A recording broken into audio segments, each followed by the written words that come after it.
Hello everyone, today we are going to start with assertion and reasoning problems from chapter Some Basic Concepts in Chemistry.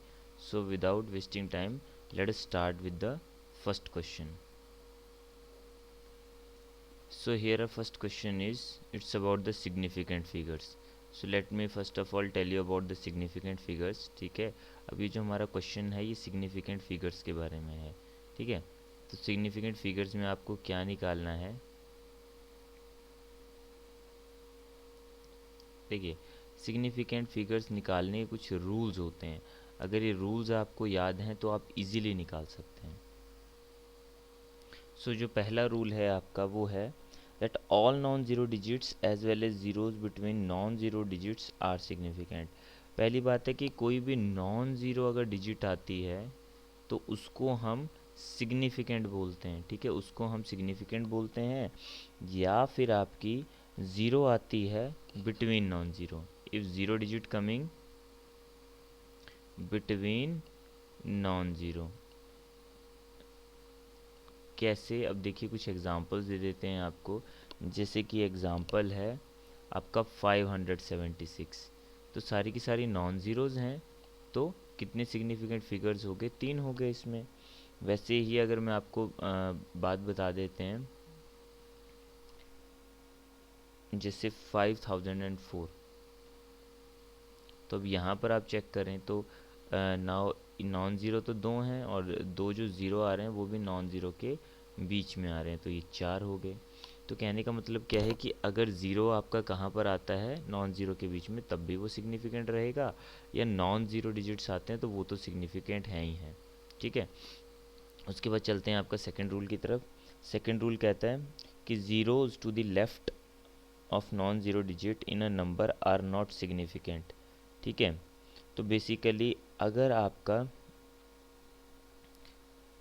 पहले non zero digit से पहले अगर कोई zero आती है, ठीक है, तो वो क्या हो जाएंगी, वो नॉन सिग्निफिकेंट हो जाएंगी. For example you can say zero to the left of first non zero digit. ठीक है, कोई भी नॉन ज़ीरो डिजिट है उससे पहले कोई भी ज़ीरो आती है तो वो हमारी सिग्निफिकेंट नहीं होगी. These are not significant. ठीक है, इसके कुछ एग्जांपल्स अगर आप देखेंगे तो आपको समझ में आ जाएगा. कैसे, देख लीजिए. सो 0.05 या फिर 0.0045. अब देखिए पहला नॉन ज़ीरो नंबर तो 4 है, यहाँ पे पहला नॉन ज़ीरो नंबर 5 है, तो इससे पहले आने वाले जितने भी ज़ीरोज़ हैं सिग्निफिकेंट नहीं हैं. तो इसमें सिग्निफिकेंट नंबर एक ही आता है और इसमें सिर्फ दो सिग्निफिकेंट नंबर आते हैं. ठीक है, तो ऐसे आप पहचान सकते हैं रूल नंबर 2. उसके बाद आ जाइए रूल नंबर 3 पे. सो रूल नंबर 3 में अगर कोई भी नंबर ज़ीरो से एंड होता है और वो ज़ीरो जो है आपके डेसिमल पॉइंट के राइट साइड में आती है तो वो सिग्निफिकेंट है. तो यानी नंबर एंडिंग विद ज़ीरो, अभी ज़ीरो कहाँ आ रही है, on right hand side of decimal point, on right of decimal point are significant. तो इसको आप क्या बोल देंगे, इसको आप सिग्निफिकेंट बोल देंगे. ठीक है, अब इसका एग्जांपल देख लीजिए. जैसे कि 5 पॉइंट अगर ज़ीरो आपको दिया जाता है या फिर आपको 2.500 दिया जाता है, तो अब इसमें ज़ीरो तो आ रहा है और नंबर ज़ीरो के साथ ही ख़त्म हो रहा है, बट ये ज़ीरो राइट साइड में आ रहा है डेसिमल पॉइंट के, तो ये काउंट होगा. These are significant. तो एक दो, इसमें दो सिग्निफिकेंट फिगर्स हैं और इसमें एक दो तीन चार सिग्निफिकेंट फिगर्स हैं. तो ये तो हमारे 3 रूल्स हो गए. अब जो चौथा रूल आता है वो काफ़ी इम्पॉर्टेंट है और ये हमारा एजर्शन रीज़न जो क्वेश्चन है ये उसी पे बेस्ड है. तो अब देखते हैं अपने फोर्थ रूल को. सो जो हमारा फोर्थ रूल है वो है आपका that if number ends in zero but the zero are not to the right of decimal point. मतलब नंबर ज़ीरो के साथ एंड हो रहा है, नंबर एंड विद ज़ीरो, ठीक है, but not on, but not on right side of, मतलब बिल्कुल उसका उल्टा जो हमने थर्ड रूल में पढ़ा था कि नंबर तो ज़ीरो के साथ एंड हो रहा है, बट ये जो ज़ीरो है ये राइट साइड में नहीं है। एग्जाम्पल के तौर पे देख लीजिए, एग्जाम्पल के तौर पे आपको 5000 दे दिया। अब 5000 में नंबर ऑफ़ सिग्निफिकेंट फिगर्स कितनी है, तो 5000 में नंबर ऑफ़ सिग्निफिकेंट फिगर्स आपकी एक भी हो सकती है, दो भी हो सकती हैं, तीन भी हो सकती हैं और चार भी हो सकती हैं। हाउ इट इज़ पॉसिबल, ठीक है। बट अगर ये सिर्फ सिंपली ऐसे लिखा जाता है तब तो आप इसमें एक सिग्निफिकेंट फिगर ही बोलेंगे, ठीक है। बट बाकी इसको 1 2 3 4 हम बना सकते हैं कैसे, कि पर्टिकुलरली अगर आप इसको साइंटिफिक नोटेशन में रिप्रेजेंट कर दें। Now what is scientific notation, scientific notation एक तरह का एक्सपोनेंशियल फॉर्म होता है, उसमें अगर आप इसको लिखते हैं सो वी कैन अवॉइड कि इसके सिग्निफिकेंट फिगर्स क्या हो सकते हैं। तो जैसे कि अगर आपका आ जाता है 5.000 सो इंटू 10⁻³ सो इस फॉर्म में नंबर ऑफ़ सिग्निफिकेंट फिगर्स कितने हो जाएंगे, 1 2 3 4 हो जाएंगे। बट अगर आप लिखते हैं 5.00 इंटू 10⁻³ तो उस time number of significant figures कितने हो जाएंगे आपके, 3 हो जाएंगे। वैसे ही अगर आप 5.0 लिखते हैं into 10⁻³ then the number of significant figures become 2, and if you are writing 5 into 10⁻³ then the number of significant figures reduce to 1। तो इस तरह से ये 4 3 2 1 कुछ भी हो सकते हैं depending how it is written in the scientific notation और एक्सपोनेंशियल फॉर्म। बट वैसे अगर सिंपली लिखा हो तो सिंपली हम इसमें 1 बोल देते हैं आपका कि नंबर ऑफ सिग्निफिकेंट फिगर्स 1 है। So according to this one now we are going to solve this assertion reason. अब असर्शन रीज़न में देखिए आपको सबसे पहले तो ये समझना है कि ये क्वेश्चंस किस तरह से सॉल्व करते हैं, क्योंकि ये क्वेश्चंस आपके पेपर में आएंगे और ये थोड़े से अलग तरह के क्वेश्चंस होते हैं, ठीक है।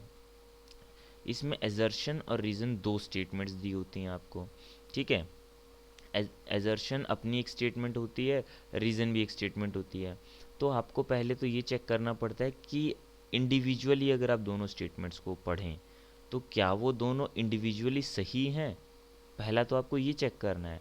अगर वो इंडिविजुअली सही है या उनमें से एक सही है दूसरा गलत है, वो आपको देखना। उसके बाद आपको ये देखना है कि ये दिया हुआ है रीज़न, ठीक है। तो अगर एजर्शन जो बात कह रहा है तो क्या रीज़न उसको एक्सप्लेन करता है। If it is that then you can see that reason is the correct explanation of the assertion, ठीक है। बट अगर रीज़न एजर्शन को नहीं एक्सप्लेन कर रहा है तो आप सिंपली बोलेंगे that reason is not the correct explanation of the assertion, ठीक है। तो ये चार ऑप्शंस मिल गए आपको उस हिसाब से। तो इस फर्स्ट क्वेश्चन में भी हमने भी यही देखना है that significant figures for 0.200 is 3।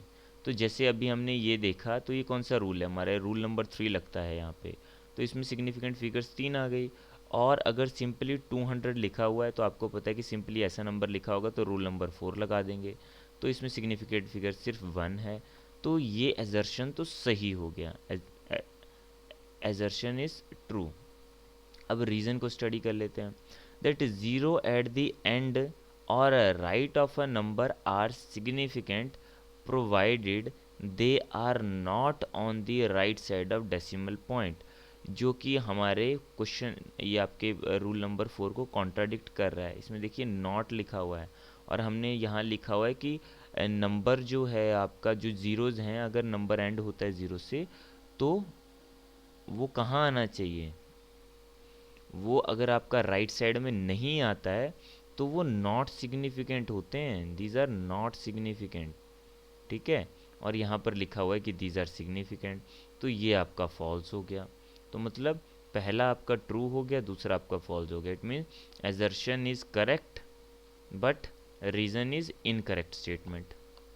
So now comes our next question that one atomic mass unit, जिसको आप AMU भी बोलते हैं, that is defined as 1/12 of the mass of one carbon 12 atom. It means 1/12 किसका लेते हैं आप, कार्बन के C12 का लेते हैं, यानी it is the isotope of carbon.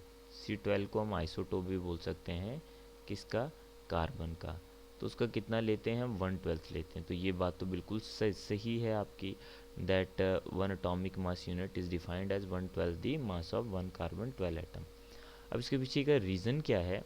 That carbon 12 isotope is the atom most abundant isotope of carbon and has been chosen as standard. कि इसे स्टैंडर्ड इसीलिए लिया गया है क्योंकि कार्बन के जो बाकी जितने भी आइसोटोप्स हैं उसमें कार्बन C12 का आइसोटोप जो है वो मोस्ट एबंडेंट है। अब हमें चेक करना है कि क्या ये फॉल्स है या ट्रू है। ठीक है, तो बेसिकली इंडिविजुअली तो ये ट्रू है। ठीक है, कि कार्बन का जो 12 आइसोटोप होता है वो एबंडेंट है, जैसे कार्बन C13 और C14 जो आइसोटोप्स हैं उनके कंपैरिजन में ये मोस्ट एबंडेंट है, तो ट्रू है। ठीक है, और इसको स्टैंडर्ड लिया जाता है, वो भी ट्रू है। बट क्या ये इसीलिए लिया जाता है, एटॉमिक मास यूनिट को हम इसकी टर्म में डिफाइन करते हैं, तो क्या इस एजर्शन के लिए ये रीज़न है? तो नहीं, एज ए रीज़न ये स्टेटमेंट फॉल है। एज इंडिविजुअल स्टेटमेंट्स ये दोनों ट्रू हैं, इंडिविजुअली ये दोनों ट्रू हैं। बट अगर इसकी हम बात करें कि क्या ये स्टेटमेंट को एक्सप्लेन करती है, तो नहीं, एक्सप्लेनेशन के तौर पे ये स्टेटमेंट सही नहीं है। तो यहाँ पर एक्सप्लेनेशन क्या बनेगी आपकी? तो देखिए एक्सप्लेनेशन हमारी ये बनती है कि देखिए साइंटिस्ट ने जब ट्राई किया तो उन्होंने जब कंपैरिजन किया तो कंपैरिजन के लिए सबसे पहले हाइड्रोजन को लिया गया। तो जब हाइड्रोजन को लिया गया तो हाइड्रोजन को नंबर 1 दिया गया। फिर इसके कंपैरिजन में जब बाकियों का हमने कैलकुलेट किया, बिकॉज़ यहाँ पर जो हम एटॉमिक मास निकालते हैं ना वो एक तरह का रिलेटिव एटॉमिक मास होता है, रिलेटिव एटॉमिक मास। यानी ये जो एटॉमिक मास हमारा आता है एटम्स के लिए ये बाय कंपैरिजन आता है। तो साइंटिस्ट ने स्टार्टिंग में हाइड्रोजन को 1 दिया और बाकी सभी एलिमेंट्स के एटॉमिक नंबर हमने निकाले, तो वो काफ़ी हद तक आपके मतलब सभी के लगभग लगभग काफ़ी पास आए, मतलब होल नंबर के काफ़ी पास आए। बट फिर सेकेंड टाइम पे साइंटिस्ट ने ऑक्सीजन को प्रेफरेंस दी। ठीक है, ऑक्सीजन का जो है ऑक्सीजन को नंबर दिया गया आपका एटॉमिक नंबर दिया गया 8, या फिर आप बोल सकते हो एटॉमिक मास ऑक्सीजन को दिया गया 16, और उसके कंपैरिजन में बाकियों का एटॉमिक मास निकाला गया। ठीक है, बट लास्ट में जब साइंटिस्ट ने ये चीज़ कार्बन के साथ ट्राई की, कार्बन के C12 आइसोटोप को, उसको जब 12 नंबर दिया गया तब उसके कंपैरिजन में बाकी सभी एलिमेंट्स का जो है वो ज़्यादा नियर आए, वो होल नंबर के, वो ज़्यादा पास आए होल नंबर के। तो इसीलिए फिर इसको एज अ स्टैंडर्ड माना गया। तो स्टैंडर्ड मानने का कारण ये था कि बाकी सभी एलिमेंट्स की वैल्यू भी होल नंबर के ज़्यादा पास आ रही थी, ना कि ये ज़्यादा अबंडेंट है, तब इसको यहाँ पर हम स्टैंडर्ड लेते हैं। ठीक है, so your correct option here is B statement, कि एजर्शन और रीज़न सही हैं इंडिविजुअली। ठीक है, बट रीज़न यहाँ जो है वो करेक्टली एक्सप्लेन नहीं कर पाता आपके एजर्शन को। So now comes our third question, the empirical mass of ethane is half of its molecular mass. ठीक है, तो यहाँ पर बात की गई है कि इम्पेरिकल मास जो है वो आपका हाफ होता है मॉलिक्यूलर मास का, और इसके पीछे का रीज़न है, रीज़न की स्टेटमेंट है the empirical formula represent the simplest whole number ratio of various atoms present in a compound. तो देखिए बिल्कुल सही है, ये भी सही है, ये भी सही है, और रीज़न जो है वो एजर्शन की करेक्ट एक्सप्लेनेशन है। किस तरह से? देखिए इम्पेरिकल मास, अब बात कर लेते हैं इथीन की। तो इथीन का मॉलिक्यूलर फार्मूला आपको पता होना चाहिए सबसे पहले। तो मॉलिक्यूलर फार्मूला क्या होता है? तो इथीन का मॉलिक्यूलर फार्मूला होता है C2H4। ठीक है, जिसको आप बोलते हैं CnH2n। ठीक है, दैट इज C2H4, कि n को 2 पुट कर दिया, ईथ के लिए 2 लेते हैं ना हम, ईथ के लिए यहाँ जो n है वो 2 हो जाएगा अगर ईन है। ठीक है अगर एन होता है तो ये तो एल्कीन्स का जनरल फार्मूला होता है, ये आप 10th क्लास में भी पढ़ा होगा आपने। एल्केन्स के लिए जो है वो हम यूज़ करते हैं CnH2n प्लस 2 होता है, और आइंस के लिए जो होता है एल्काइंस के लिए वो हम यूज़ करते हैं CnH2n -2। ठीक है, तो अभी तो हम एल्कीन्स की बात कर रहे हैं, और एल्कीन्स में भी ईथ की। आपको पता होगा कि अगर मिथ आप यूज़ करते हैं, इथ यूज़ करते हैं, ठीक है, प्रॉप यूज़ करते हैं, ब्यूट यूज़ करते हैं, ठीक है, तो मिथ के लिए 1, इथ के लिए 2, प्रॉप के लिए 3 और ब्यूट के लिए 4, ठीक है। तो यहाँ पर जो है आपका हम क्या यूज़ कर सकते हैं, देखिए एल्कीन्स का बन गया आपका CnH2n, ठीक है। तो अब यहाँ पर आपका मॉलिक्यूलर फार्मूला तो C2H4 है। अब हम बात कर लेते हैं यहाँ पे कि इम्पेरिकल फार्मूला। तो देखिए इम्पेरिकल फार्मूला में हमें सिंपलेस्ट होल नंबर रेशियो लेना पड़ता है, ठीक है। तो यानी अब यहाँ पे कार्बन के 2 हैं, हाइड्रोजन के 4, तो आपको इनको कटिंग कर देनी है, मतलब सिंपल बनाना है आपका। तो एक कार्बन के लिए 2 हाइड्रोजन है, तो एम्पिरिकल फार्मूला बना आपका CH2 बना, ठीक है। तो बेसिकली यहाँ पर आपका ये जो एम्पिरिकल फार्मूला है ये किस किस तरह से बना है, अगर इसको आप दुगना कर देना, इसको अगर आप यहाँ पे 2 लगा देते हैं तो ये क्या बन जाएगा, तभी तो ये मॉलिक्यूलर फार्मूला बनेगा आपका C2H4, ठीक है। या अगर आप बात करते हैं कि अगर आप एम्पिरिकल मास को 2 से मल्टीप्लाई कर दें तो आपको क्या मिल जाएगा, आपको मॉलिक्यूलर मास मिल जाएगा, किसका, इथीन का, ठीक है। So according to this both the your statements are correct, और जो रीज़न है वो एजर्शन की करेक्ट एक्सप्लेनेशन करता है।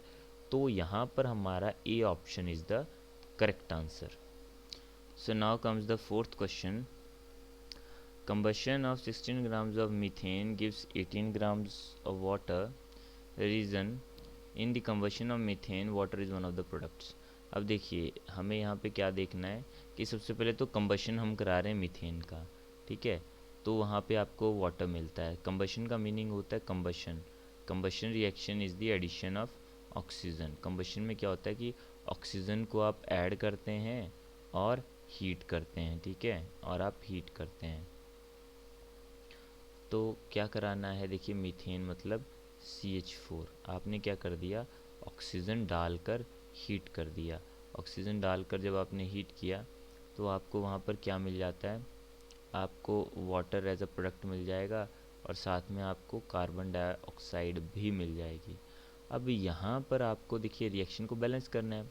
अब एक कार्बन, ठीक है, यहाँ पे 4 हाइड्रोजन है बट यहाँ पे 2 ही हाइड्रोजन है, तो ये आपको 2 करने पड़े, ये 4 हो गए, ठीक है। अब ऑक्सीजन ये 2 और ये 2, 4 ऑक्सीजन हो गए, तो ये 2 आपने लगा दिए। यानी मीथेन को जब आप जलाते हैं तो वहाँ पे कार्बन डाइऑक्साइड भी निकलती है, साथ में वाटर एज अ प्रोडक्ट मिलता है आपको। तो एज अ प्रोडक्ट मिल रहा है तो रीज़न तो ट्रू हो गया, ठीक है, रीज़न ट्रू हो गया। अब हमें क्या चेक करना है, अब हमें चेक करना है कि क्या फर्स्ट स्टेटमेंट एजर्शन सही है कि नहीं है।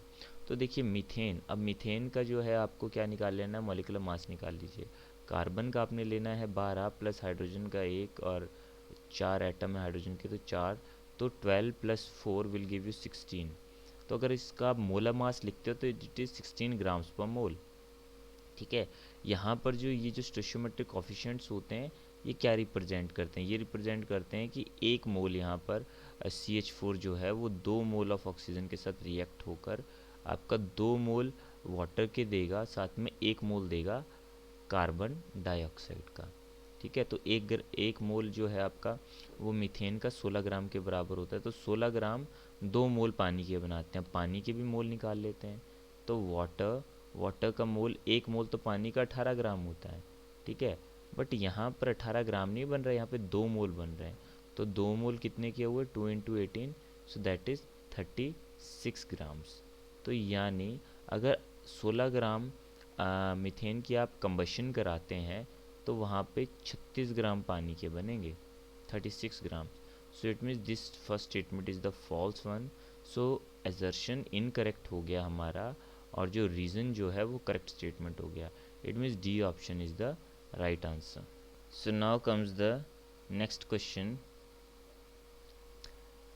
Assertion, a number 138.42 can be written as 1.3842 into 10 to the power 2 in scientific notations. The reason is that in scientific notation a number is generally expressed in the form of n into 10 to the power n, where n is number between 1.00 and 9.999 and so on, and n is an exponent। तो देखिए अब यहाँ पर ये basically जो है आपका significant, इसका कॉन्सेप्ट जो है वो है सिग्निफिकेंट फिगर्स का, ठीक है। तो सिग्निफिकेंट फिगर्स में आपने जो रूल नंबर 4 पढ़ा था, ठीक है, रूल नंबर 4 में मैंने आपको साइंटिफिक नोटेशंस के बारे में बताया था, ठीक है। साइंटिफिक नोटेशन, या फिर इसको एक्सपोनेंशियल फॉर्म भी हम बोलते हैं, या स्टैंडर्ड एक्सपोनेंशियल फॉर्म हम कई बार बोल देते हैं, ठीक है। तो ये जो हमारा टॉपिक है, इसमें जैसे कोई भी नंबर आप लिखते हैं, साइंस में कभी भी कोई नंबर लिखा जाता है ना, अगर उसके बहुत ज़्यादा, वैसे एक तो आपको ये बात पता है कि नंबर ऑफ़ सिग्निफिकेंट फिगर्स को अवॉइड करने के लिए, जैसे पीछे मैंने रूल नंबर 4 में आपको एग्जांपल दिया था, जैसे कि 5000 है, ठीक है, या फिर ऐसा ही कोई नंबर जो काफ़ी बड़ा है, तो उसको छोटा बनाने के लिए हम क्या करते हैं, हम उसको हमेशा साइंटिफिक नोटेशंस में लिखते हैं, हम हमेशा नंबर्स को। तो साइंटिफिक नोटेशन लिखने का तरीका ये है कि आपका पॉइंट से पहले एक ही नॉन ज़ीरो नंबर आए, ठीक है। हमेशा नॉन ज़ीरो नंबर आना चाहिए, ज़ीरो नहीं हम लेते, हम हमेशा नॉन ज़ीरो नंबर लेते हैं। इट मीन्स आप इसको 0.13842 नहीं लिख सकते, ठीक है। अगर स्टैंडर्ड एक्सपोनेंशियल फॉर्म में लिखना है तो पॉइंट से पहले एक ही नंबर आए, ठीक है, पॉइंट से पहले 13 भी नहीं आ सकता, तो पॉइंट एक नंबर नॉन ज़ीरो नंबर के बाद ही लगे, तो 1.3842 हो गया। अब ये जो पॉइंट है, ये पॉइंट यहाँ पर आना चाहिए, क्योंकि एक्चुअल नंबर में तो यहाँ पर है ये, तो यहाँ पर तभी जा सकता है अगर मैं इसको 10 की पावर 2 से मल्टीप्लाई करूँ। तो ऐसे लिखे हुए नंबर को हम बोलते हैं कि वो साइंटिफिक नोटेशन में लिखा हुआ है। तो yes, our first statement that is assertion is true. उसके बाद रीज़न क्या बताया जा रहा है कि जर्नल वे ऑफ एक्सप्रेसिंग, मतलब एक तरह से जर्नल वे आपको बता दिया कि जर्नली जब भी हम इसको लिखते हैं तो ये जो आपका जो यहाँ पर ये जो n है वो नंबर रहता है हमारा, मतलब ये जो फर्स्ट पार्ट है इसको कैपिटल N के साथ हम लिखते हैं, जो कि एक नंबर रहता है, ठीक है। और जो 10 की पावर होती है, उस पावर को हम पावर भी बोल देते हैं, कई बार पावर भी बोल देते हैं, या फिर हम एक्सपोनेंट बोल देते हैं, ठीक है। मैथ्स में आपने चैप्टर पढ़ा होगा एक्सपोनेंट, तो उसको क्या, वो क्या चीज़ होती है, वो पावर ही होती है आपके, ठीक है। और ये जो नीचे आगे इसको बेस बोल देते हैं, ठीक है। तो कहने का मतलब है आपका कि यहाँ पर ये जो n है, तो इसकी वैल्यू कहाँ से कहाँ हो सकती है। अब आपको पहले ही बता रखा है कि आप 1 से छोटा नहीं लेंगे इसको, कि 1 से छोटा कर दिया तो आंसर 0 पॉइंट में हो गया। वो मैंने अभी अभी आपको बताया कि वैसा हम नहीं लेते, हमेशा पहला नंबर नॉन ज़ीरो होना चाहिए। तो यानी ये नंबर हमारा 1 पॉइंट किससे चलेगा, 1.00 सो ऑन, इससे स्टार्ट होगा। कहाँ तक जाएगा ये नंबर जा सकता है हमारा 9.999 सो ऑन। 10 क्यों नहीं हो सकता, वैसे ही आपको मैंने रीज़न बताया यहाँ पे कि पॉइंट से पहले एक ही नंबर आए और वो नंबर हमेशा नॉन ज़ीरो, तो इसीलिए ये 1 हो सकता है, कम से कम, ज़्यादा से ज़्यादा 9.9999 सो ऑन चल सकता है। तो ये बात तो बिल्कुल सही हो गई यहाँ पे। दूसरा आ गया कि 10 की पावर n एक पावर या फिर एक एक्सपोनेंट है, तो बिल्कुल ये स्टेटमेंट भी ट्रू हो गई, और ये रीज़न जो है वो असर्शन को करेक्टली एक्सप्लेन करता है। तो हमारा यहाँ पे जो ऑप्शन ए है, option A is the correct answer here.